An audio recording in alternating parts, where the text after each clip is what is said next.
D'abord, merci beaucoup Aurélie Dossier, merci à Christina Astier, et puis à vous tous, à l'association du Graphe. Je suis ravie d'être ici. Évidemment, intervenir après Yves Tréhard est très intimidant, si. Si. Euh, la- ma- mon rôle à moi était plutôt donc je vais essayer de proposer une perspective un peu différente, mais mon rôle d'abord, il est aussi d'être, parce que je crois que les philosophes sont toujours un peu comme ça, étonnés et un peu contents, un peu benets aussi, un peu benette dans mon étonnement, c'est-à-dire ravis d'intervenir après un journaliste et avant un très grand comédien. Donc je ne vais pas être longue parce que c'est si. Et parce que la question du journalisme, je crois, et donc être philosophe, donc m'étonner, hein, l'étonnement philosophique, au milieu, entre une position qui est, disons, d'une interrogation sur justement le vrai et le vraisemblable, tel qu'il se situe au point où est le journaliste, c'est-à-dire au point de rencontre entre l'enquête sur le vrai, sur les faits, comme ça a été vraiment... C'est ressorti de votre intervention, et de l'autre côté, l'opinion, c'est-à-dire de l'autre côté, la mise en intrigue, la mise en récit, la mise en fiction, un plan où ce qui prime, c'est plus la recherche du vrai. Lipovetsky rappelait à quel point les Grecs nous ont en effet lancés dans cette aventure qui est la nôtre, celle profondément de l'humanité, de la recherche du vrai. Mais il y a aussi, et c'est les Grecs aussi, qui nous ont mis aussi sur cette piste également de la suspension de la référence au réel, d'une recherche de la mise en intrigue, du mythos et de la vraisemblance comme étant le vraisemblable tel qu'il a été mis en avant dans la poétique comme vraiment au fondement de la tragédie, le grand art parmi les arts, eh bien, qui permettait de penser la spécificité de l'art, eh bien, le vraisemblable a été vraiment porté au nu par les Grecs dans leur vision de l'art. Ils ont été suivis, évidemment, et c'est très célèbre, et j'y reviendrai, par des canons de pensée classique au XVIIe siècle de l'art, de la littérature, etc. Je pense que c'est très important, enfin, en tout cas, mon rôle à moi, ça va être un petit peu, si vous me le permettez, de faire un pas de côté aussi par rapport à cette question de la vérité, c'est-à-dire de la distinction dont je voudrais quand même évidemment repartir entre opinion et vérité, qui a été au cœur de cette première partie du débat, et peut-être de faire le pont vers, j'espère, cet autre, disons, le biais de la fiction par lequel je pense que, de manière très forte, on retrouve un enjeu pour nous, êtres humains, de rapport au monde. Et vous aviez très justement, je crois que c'est une clé, disons, importante, dit peut-être le réel et le vrai, c'est pas exactement la même chose. Ben, peut-être que l'accès au réel passe par aussi autre chose que le vrai. Et d'ailleurs, c'était tout à fait, ça sous-tendait votre discours en plusieurs lieux. Donc, essayer de faire le pont un peu entre ces deux choses, en passant par enfin, je voudrais dire deux choses qui en fait ont à voir un peu avec ce que peut-être, je suis pas experte en quoi que ce soit, mais disons mes compétences un peu et ce que je suis, mon histoire à moi, qui fait que je suis philosophe de formation, que j'ai en même temps été journaliste moi aussi, hein, mais alors vraiment petite journaliste. Mais en vous entendant, je retrouve aussi l'importance que ça a eu pour moi de quitter à un moment la philosophie, précisément pour aller voir du côté du journalisme. Là, pour moi, c'était la critique de cinéma à Télérama, et parce que j'avais aussi une sorte d'insatisfaction avec ce que la philosophie, quand elle nous lance dans la quête du vrai, peut avoir aussi de capacité à vous éloigner du réel. Donc il y a vraiment très clairement, il y avait un enjeu pour moi à retrouver le réel, et là en l'occurrence via les œuvres et le rapport des œuvres à un moment, à un public, etc. Et en rendre compte, c'était pour moi important à Télérama, etc. À 25 ou 30 ans, enfin voilà. Et ensuite, donc, il se trouve que maintenant, je travaille en philosophie du cinéma, et et que j'ai travaillé sur le scepticisme, moi, dans mes travaux de philosophie, et que je travaille que je cherche dans les films la présence de cette question sceptique. Et cette question sceptique, alors justement, donc première des deux choses que je voudrais dire, elle est évidemment au cœur de la manière dont les Grecs ont penser cet écart entre opinion et vérité, qui est donc fondateur du questionnement sur l'écart entre vérité et vraisemblance. Parce que nul doute que, au premier abord, en quelque sorte, la philosophie comme quête de la vérité, elle est née d'un geste fondamental qui était de se distinguer, de se distancier d'une activité rhétorique qui écraser le vrai sur le vraisemblable. C'est-à-dire qui, je dis des banalités, mais je pense que c'est important d'y revenir, parce qu'évidemment aussi le discours journalistique, il vient aussi de cette tension-là entre la recherche du vrai et la rhétorique, c'est-à-dire la capacité à mettre en discours, en fiction, en histoire du coup vraisemblable, le vrai, et à faire en sorte que le vrai soit emporte la conviction. Et évidemment, le dialogue platonicien, le Protagoras, est crucial dans ces débats-là, puisque c'est un échange donc, dialogique entre Socrate et un rhéteur qui, justement, dit à un moment, mais alors, si le vrai n'est que le vraisemblable et que tout ce qui est vraisemblable est vrai, alors l'homme, c'est mettre l'homme à la mesure de toute chose et c'est perdre le sens même de la vérité. C'est ce que dit Socrate, évidemment, dans le Protagoras, qui est ce dialogue un peu fondateur. Mais ce qui me semble intéressant, c'est de voir comment, en fait, de ce premier questionnement, disons, grec, et de la naissance de la philosophie sur ce geste-là, qui va être de construire un discours qui se distancie de cet art de la persuasion, eh bien, est née ensuite toute une réflexion qui, alors là, moi, est ce qui m'a absolument passionnée dans l'étude du scepticisme moderne, à son époque plutôt moderne, c'est-à-dire Descartes, etc., sur la puissance, et je retrouve ce qui a été dit aussi tout à l'heure sur la résistance et la puissance de la résistance au vrai, donc une réflexion sur les mécanismes du jugement et de l'erreur qui font que on ne s'égare pas seulement en se laissant aller en quelque sorte à l'opinion, comme sur une pente qui serait celle un peu de la facilité, de l'absence de preuves, de l'absence d'esprit scientifique, etc. On se trompe aussi sous l'effet de forces qui nous meuvent, qui nous font nous illusionner. Donc, et là, on a les deux cas d'illusion classiques très importants qui ont été donc fortement réfléchis à l'époque moderne, à la fois le cas d'une confrontation à un vrai qui serait pas vraisemblable. Évidemment, c'est ce qui a été aussi dit, l'exemple tapis, ou enfin mille exemples de résistance à une vérité à l'aune de préjugés qui nous font résister à ce vrai-là. Et puis le cas symétrique et autre, évidemment, de ce qui n'est pas vrai et qui cependant est vraisemblable. C'est-à-dire de ce que nous sommes enclins à croire par erreur, sous l'effet également d'une tromperie et d'une illusion. Et évidemment, le geste,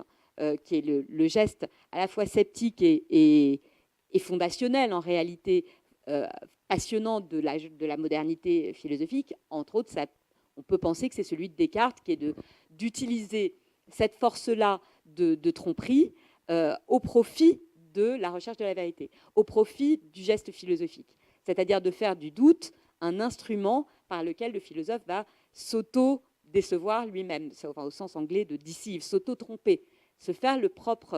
l'instrument de cette tromperie en décidant de rejeter dans la fausseté toutes les opinions qu'il n'aura pas vérifiées, toutes les opinions qu'il aura reçues en sa créance, etc., et qui n'ont pas fait l'objet d'un examen. Donc, il fait ce geste de se tromper lui-même, et donc de rejeter dans le non-vrai toute une série de vérités qui sont hautement probables, enfin d'opinions plutôt, qui sont hautement probables et vraisemblables. Donc, et évidemment, là, on entre dans un autre pan du coup de la réflexion sur le scepticisme, et c'est à ça que je voudrais venir, parce que je pense que ça sous-tend aussi les débats qui sont passionnants sur qu'est-ce qui fait que, parce que j'ai tendance, moi, à être d'accord avec l'idée que le problème aujourd'hui, pour nous, parce que c'est vrai qu'il y a quand même des grandes époques où des questionnements philosophiques prennent prennent un accent différent et qu'aujourd'hui, l'information quand même globalement, enfin à une époque où, disons, la diversité des sources d'information est tellement grande que les autocontrôles, enfin je dis quelque chose de banal et je le dis mal, mais que les autocontrôles que toutes ces différentes sources d'information peuvent exercer les unes sur les autres font qu'on a les moyens de la liberté de juger, de la liberté d'exercer un certain esprit critique sur les sources d'information qui sont à notre disposition. En sorte que le vrai problème, me semble-t-il, et je retombe, parce qu'en effet, je crois que le nucléaire est au point, c'est un des points qui qui peut nouer, en tout cas, la réflexion sur vérité est vraisemblable, c'est comment se fait-il que, quand on a non seulement toutes les preuves de quelque chose, mais aussi toutes les apparences de cette même vérité, comment se fait-il qu'on n'agisse pas, we don't act upon, on dirait en anglais, qu'on n'agisse pas sur la base de... C'est-à-dire qu'on ne donne pas on n'assentit pas, on ne donne pas notre assentiment collectivement à des choses qui sont avérées, qui sont également vraisemblables, qui sont évidentes, au sens du critère cartésien de la vérité qui est clarté et distinction, évidence. Voilà. Qu'est-ce qui fait qu'on résiste à cela et je pense que là, je montrerai quelques extraits de films tout à l'heure, mais pour donner peut-être un des éléments qui moi, m'intéressent, c'est des éléments qui ont forcément à voir avec un trait de la nature humaine, et c'est là où je reviens sur la question du scepticisme, que le geste cartésien, en réalité, comment dire, masque, c'est que derrière le geste intellectuel de Descartes, qui est comme je le disais, se faire prendre le doute à son compte, prendre l'écart entre vérité et vraisemblance à son compte en devenant l'agent de cet écart-là, en le produisant lui-même. Derrière ce scepticisme-là, qui est un outil de recherche, de quête de la vérité fondationnelle, etc., il y a un autre doute et un autre scepticisme, peut-être beaucoup plus profond, et qui induit un rapport au vrai, peut-être, où là, les arts ont un rôle tout d'un coup qui devient majeur et où on retombe sur l'importance du vraisemblable, c'est comment dire, notre détermination fondamentale, le fait que nous soyons fondamentalement animés par quelque chose comme le scepticisme, qui n'est pas seulement des doutes intellectuels, mais qui est une manière de vivre un sentiment de séparation d'avec les autres. C'est l'un des objets premiers du doute sceptique, c'est ça, de sentiment d'isolement du monde, de perte de contact avec le monde et de non-coïncidence avec soi-même, les trois objets privilégiés du doute. Mais ce qui fait que cet écart entre vérité et vraisemblance, à mon avis, il a à voir avec la question de a-t-on intérêt au vrai? Est-on profondément plutôt animé par la recherche de certitude ou par le déni de vérité? Et il me semble que ce que Descartes aussi nous a montré, en quelque sorte, dans les méditations, c'est, et puis ensuite la philosophie moderne, mais ses successeurs, c'est-à-dire ceux qui ont réfléchi sur le scepticisme comme question naturelle pour l'être humain, c'est à quel point, finalement, la connaissance et la vérité peut faire l'objet d'un déni, d'un refus de savoir. Et peut-être que la connaissance et le savoir n'est pas tout ce à quoi nous aspirons. Et c'est même peut-être, pour même aller tordre carrément le bâton dans l'autre sens, c'est même peut-être très exactement ce dont nous ne voulons pas. Et pourquoi? Et je pense que là, on ne peut pas, quand on a affaire à des questions comme le nucléaire, dont l'enjeu n'est rien d'autre que, en effet, la possibilité de destruction du monde, de l'humanité, etc., on ne peut pas se contenter de réfléchir à l'écart entre vérité et vraisemblance en termes de le vraisemblable, c'est moins bien que le vrai.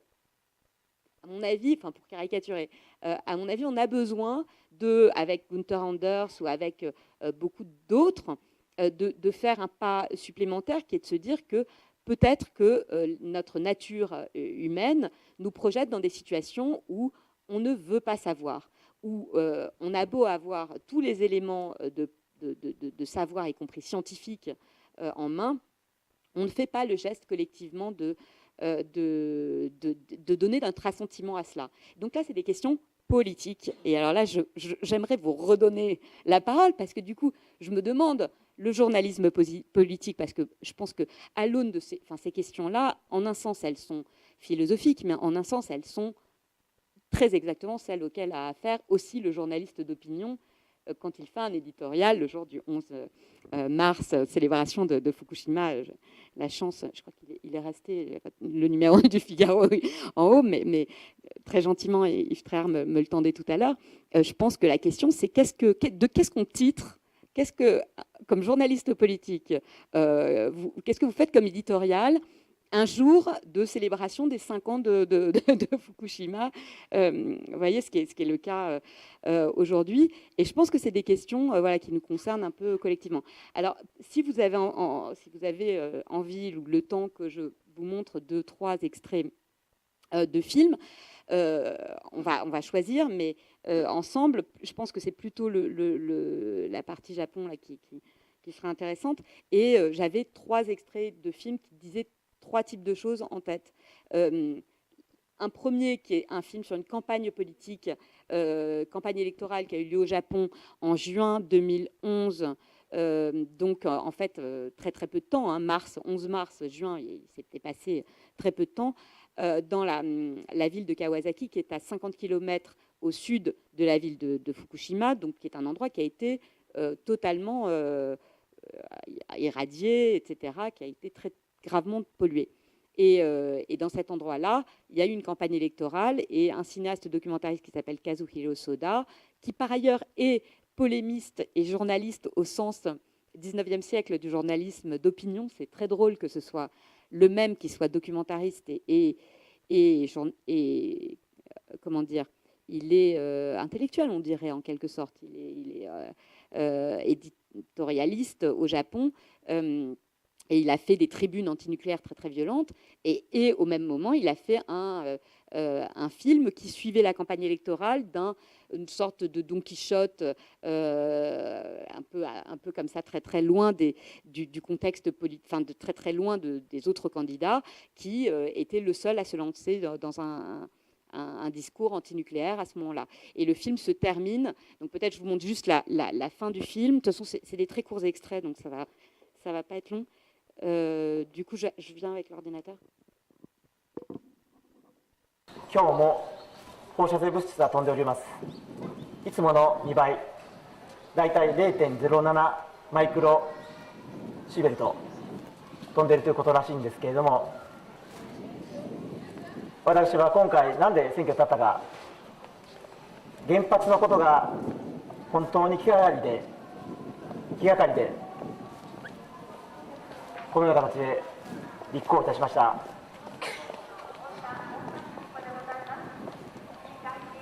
脱原発を叫ぶ候補者はこの地域では誰一人おりません。東日本大震災では多くの犠牲者を出し、皆さん復興支援に対しては大きな力を集めて今活動しておりますが、原発については誰も一言も喋らない。太田候補のコメントをお願いします。頑張ってください。どうして震災のことについては話をして原発については話をしないのか。震災は天災です。ところが原発による放射能漏れ事故というのはこれは人災です。じゃあ誰に責任があるのか、これは行政、そして政治を行っていた、そこに責任があるんです。ひとたび事故が起きると取り返しのつかなくなるようなものを作ってそれを使い続けている、そのことがこういった大惨事を招き、しかもそれについて誰も何も言わない。私は3月11日まで原発については反対でもなく賛成でもなく普通に容認をする立場を取ってました。原発が安全だという言葉を、日本の技術を信じてそれがちゃんとできるんであれば何にも心配ない、そう思ってました。の漏れ事故の数を思いがなければ本当に正しく代表が選ばれたのかどうか懐疑的に思われても仕方ありません。私、山内和彦、今回14人の候補の中でただ一人脱原発を明言します。3月11日を境に私も考え方変わりました。これまで原発は安全で大丈夫なものだとずっと信じてきました。しかし私のところにも小さな子供がおります。そして知り合いの方にも妊婦さんから赤ちゃんが新たに生まれたお家たくさんあります。そんな人たちが住む世界が放射能に汚染されているなんて信じたくありません。そしてこの先まだ原発が稼働し続ける限り何かの拍子に放射能漏れ事故、放射能汚染が起きる可能性があるんです。放射能汚染のない街づくり、私はそれをやっていきたい。そして今回計画停電で皆さん大変な迷惑をかけました。特に病院。Donc c'est un film, un documentaire sur cette campagne électorale. Et moi, ce qui m'intéresse, c'est le mécanisme de déni qui montre que l'écart, si vous voulez, entre vérité et vraisemblance n'est pas qu'une question de à quel moment les preuves scientifiques permettent d'asseoir le vraisemblable sur des preuves telles que on construit quelque chose comme de la vérité, mais que la question, c'est aussi dans quelle mesure le vrai est reconnu ou bien fait l'objet d'un déni. Et voilà, c'était tout simplement ça. Et l'idée que, justement, un discours d'un homme qui met en évidence par c'est un acteur aussi, ce Yamauchi. D'ailleurs, il a rencontré, c'est un camarade de l'université de Tokyo d'études du cinéaste documentariste Kazuhiro Soda, où ils étaient tous les deux dans un département d'art à l'université de Tokyo, et Yamauchi est en train de faire quelque chose comme une performance d'acteur. Il s'est vêtu en combinaison donc de travailleurs du nucléaire. Il est vêtu d'une combinaison de protection. Et ce qu'il fait, c'est de donner en spectacle quelque chose que la vérité ne suffit pas à convaincre face au fait que la vérité ne produit pas conviction, ce qu'il cherche, c'est produire une performance qui palliera, qui tiendra lieu de vérité pour emporter l'adhésion, la conviction et donc le vote. Vous voyez, c'est une sorte de retournement de la dialectique entre dont je suis partie sur philosophie et rhétorique. C'est l'idée qu'on a peut-être besoin, alors peut-être pas de la rhétorique, mais peut-être de quelque chose comme le jeu. Pourquoi ? Eh bien, précisément pour peut-être faire peur. Mais faire peur, et alors là on retrouve la tragédie et Aristote, faire peur non pas au sens où on agirait sur la base de cette peur, non pas au sens où cette peur nous serait donnée, nous serait première, mais au sens où, étant sceptique et profondément traversé par des doutes sceptiques, la peur nous est devenue inaccessible. C'est-à-dire, et c'est ce que dit Gunther Anders dans La menace nucléaire, c'est que, alors qu'on devrait d'évidence avoir peur si on était raisonnable, et qu'on ne parvient plus à avoir peur, justement. Si je vous cite Anders qui dit que le nucléaire nous met dans une situation de supraliminaire, c'est-à-dire d'une vérité qui dépasse les bornes de notre perception, non pas parce qu'elle est imperceptible, mais parce qu'elle est en réalité trop perceptible, c'est du trop grand pour l'imagination. L'imagination n'arrive pas à atteindre, à se figurer une destruction telle que celle que le nucléaire nous fait encourir. Et il dit, il faut avoir le courage d'avoir peur. Rien n'est plus faux que le discours prisé des pseudo-intellectuels selon lequel nous vivrions, sinon déjà dans l'âge de la peur. Seuls ont essayé de nous faire croire cela les éditorialistes soutenant ces pseudo-intellectuels qui ont peur que nous mettions la main sur la véritable peur, c'est-à-dire celle qui convient au danger. Nous vivons plutôt à l'âge de la minimisation de la peur et de l'incapacité d'avoir peur. Et ça me semble intéressant, et il poursuit en disant qu'une peur sans effroi est une peur sur la base de laquelle on n'agit pas. et que ce qu'il faut retrouver, c'est une capacité précisément à vivre cette peur. Et peut-être que l'art, et c'est pour ça que moi j'étais partie et que j'ai travaillé sur les films sur les nucléaires au Japon, parce que ce que je cherchais à comprendre, c'est comment cette société dont on nous a tous dit que tout le monde savait que leur centrale nucléaire a été installée sur un territoire qui était traversé de plusieurs failles sismiques. Donc un territoire soumis à des tsunamis de manière régulière. La côte du Tohoku qui a été ravagée par un tsunami, elle l'est tous les 30 ou 40 ans par des tsunamis similaires. Celui-ci a été un petit peu plus grand, mais bon, pas de la même manière. Le séisme qui a eu lieu n'est pas non plus, à l'échelle de l'histoire du Japon, un précédent, enfin sans précédent. Donc comment se fait-il que cette société-là se soit projetée dans le nucléaire et voilà. Et il me semblait que ça, c'était en fait très profondément en lien avec le questionnement qui était le mien sur les questions de scepticisme et de justement volonté de destruction en réalité du monde, c'est-à-dire de projection comme ça dans une hubris dans le rapport au monde qui a à voir avec le scepticisme. Et si ça vous intéresse, évidemment, je prolongerai. Alors, je crois qu'on n'a pas le temps, je m'interromps. Donc, les autres extraits, je vous dis juste de quoi il s'agissait. L'un était une ouverture de film sur un paysage de destruction qui tendait à illustrer le fait que, justement, quand tous les éléments du vraisemblable et même du vrai perceptible sont là, il demeure en nous des résistances qui font qu'on résiste à ces images. Et pourquoi est-ce qu'on résiste à ces images? C'est évidemment ce qui m'intéressait, parce que le cinéma, quand il fait vraiment son job, il interroge évidemment cette capacité des images à faire obstacle au vrai aussi. Et le troisième extrait, qu'est-ce que c'était? C'était un extrait, je le dis au cas où certains d'entre vous soient intéressés, d'un cinéaste français qui s'appelle Philippe Rouy, qui a travaillé sur les mécanismes d'aveuglement que produisent le nucléaire. Alors évidemment, là aussi, Gunther Anders parle d'aveuglement en lien avec la menace nucléaire. Ce que ce cinéaste montre, c'est que on sait que le nucléaire attaque la cataracte, que les radiations attaquent la cataracte, donc atteignent précisément l'organe de la vision, et que par ailleurs, le fait que le nucléaire atteigne la vision est une image, enfin une sorte de symbole